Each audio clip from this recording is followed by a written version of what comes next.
Okay, the next speaker in the session is Eckehard Brockerhoff from Scion, and the title of his talk is The Supply of Invasive Species. Is the supply of invasive species limited?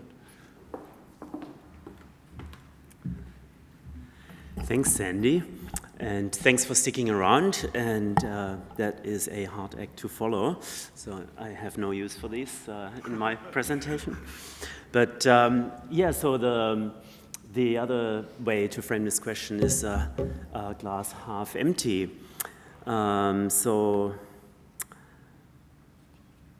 Right.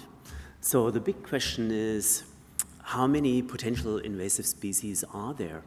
And since we've been accumulating these invaders, are we actually going to run out and soon the problem will just go away because all the good invaders have invaded, then we don't have to worry about it anymore.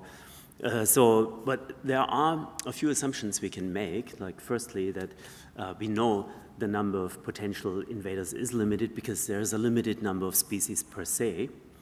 And so what we would expect is that therefore over time at least the rate of invasions would be declining as we're increasingly depleting this pool of invasive species. And so this is something that comes up every once in a while in discussions. And so it just so happens that recently several people have started to look into this, and this was mentioned recently, a paper by Hanno Siebens and colleagues who think that there's no saturation yet in the accumulation of alien invasive species worldwide. And Sandy and I, and our colleague Mark Kimberley from Scion, who's responsible for all the series modeling, we've also been working on this for several years and just published a paper recently that looks at this depletion of the source pool of invaders. So what is this source pool? So imagine there are these species that we haven't got yet in New Zealand or elsewhere. And so invasions happen, and every year there are a few, some years more, other years fewer. But what happens basically is if there was an infinite source pool of species, this cumulative number of species that have successfully invaded over time, it would just be constant and keep going on like that. But because we know this pool is finite, it should look more like this, that over time the rate of additional invasions is declining. And so compared with the first case, you do have fewer species, and over time there shouldn't be any more. So yeah, when will that be? And so there are a few ways of looking at this. So one is that if we assume that there are between 1 and 20 million insect species in the world, and yes, this is the level of uncertainty there is because there are so many undescribed species and we actually still don't know how many there are. But we do know that there are approximately 1,500 non-native insects that are established already in New Zealand. And so in the worst case, we have 0.2% of potential species, but probably fewer, or in other words, there are many, many more species that could invade.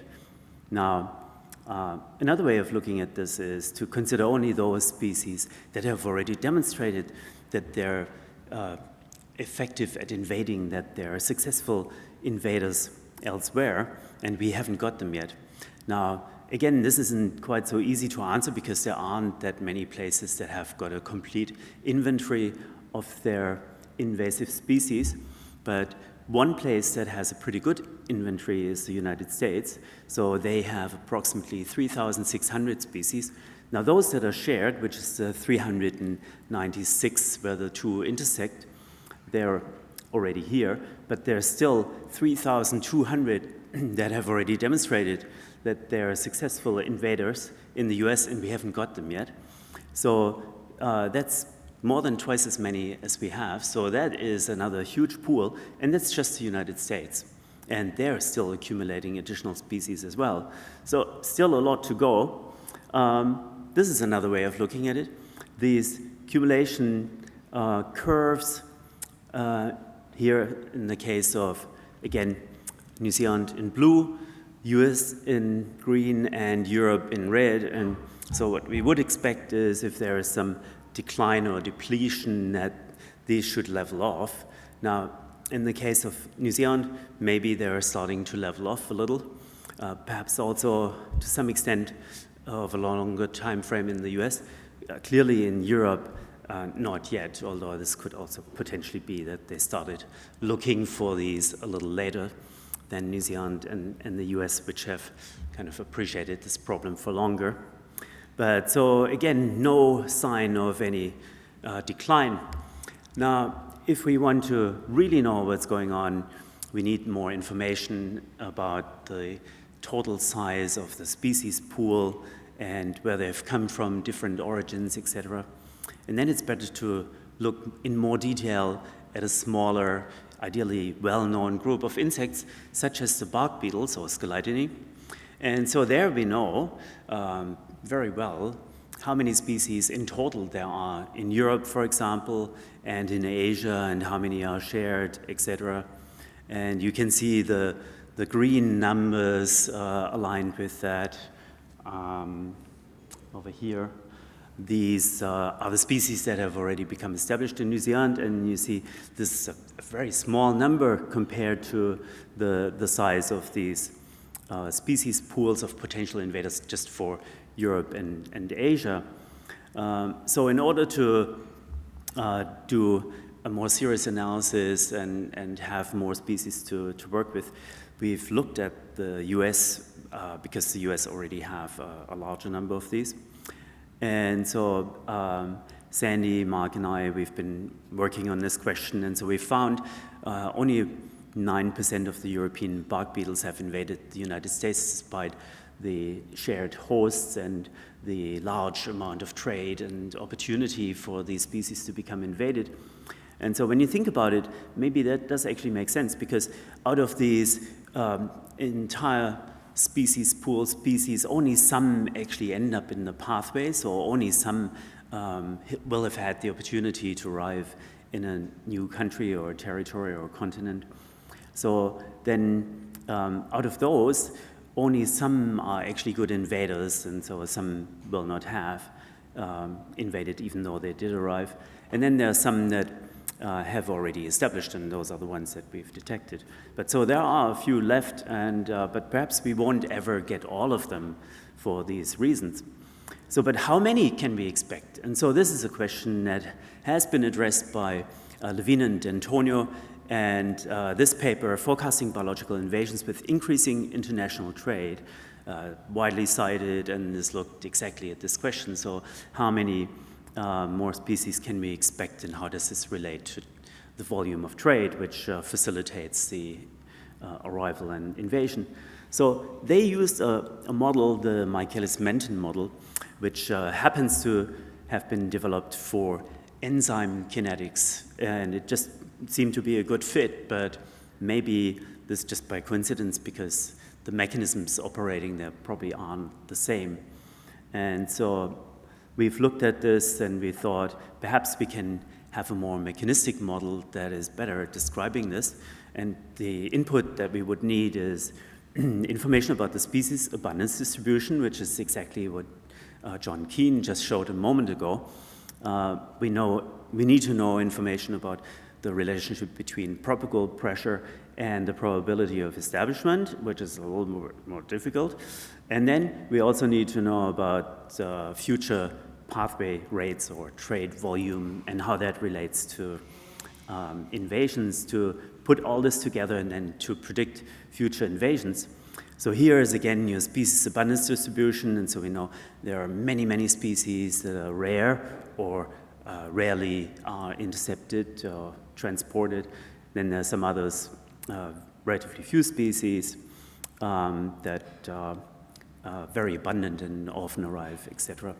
And so one good distribution to describe this is this log normal distribution. So we use that, and that's as much as you need to know for now. And so we also know that wood is a dominant pathway for these bark and wood-boring insects. And just so happens that out of all the insects, the best information perhaps there is regarding how often they arrive is for these wood and bark beetles, because They are very often intercepted. People have been obsessed with finding these in imports for many years. And so there are a lot of interception data, and often these beetles are very well described also in these data, so very many described to the species level. So, and here is an example. This is for the US. It's very similar, actually, for the New Zealand data, which is also very good. And so if we take these data and look at the relationship between interception rate and the likelihood of establishment somewhere in the world, we find there is a really good relationship. And so this Weibull equation or function is very good at describing this.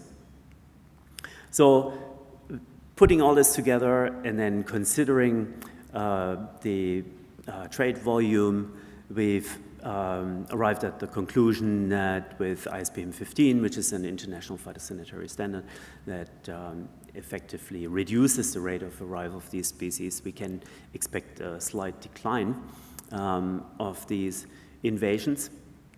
However, there is also the problem that trade is increasing. So, but if we use our model that we've developed here and compare that with the Michaelis Menten from Levine and D'Antonio, we see they actually suggest that there shouldn't be any further invasions of these species, which is perhaps unrealistic, and our model is better at tracking this recent trend. So this is an example here. So if we conclude this Michaelis Menten model probably underpredicts future establishments, so we think there will be more than what Levine and D'Antonio predicted. So it is really important to have this information on the underlying species abundance distribution in order to really make sense of this. And of course, this also does reflect the abundances as well as the relative invasiveness of different species. What is also important to note is that we're not just dealing with this European and Asian species pool, but with the globalization of trade, we're always accessing new source pools in other countries, like in South America, for example, and so we can expect there will be more species. So we can take this together, the species depletion, which is happening to some extent, but unless Donald Trump gets his way, there will probably be accelerating imports and more globalization and international trade, and so it probably leads to a more constant establishment rate into the future for now.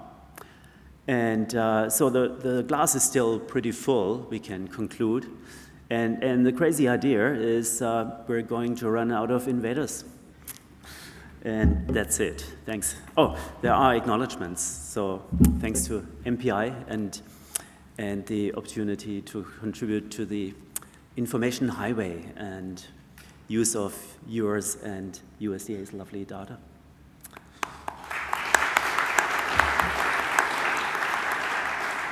I think we have time for at least one quick question for Ecke.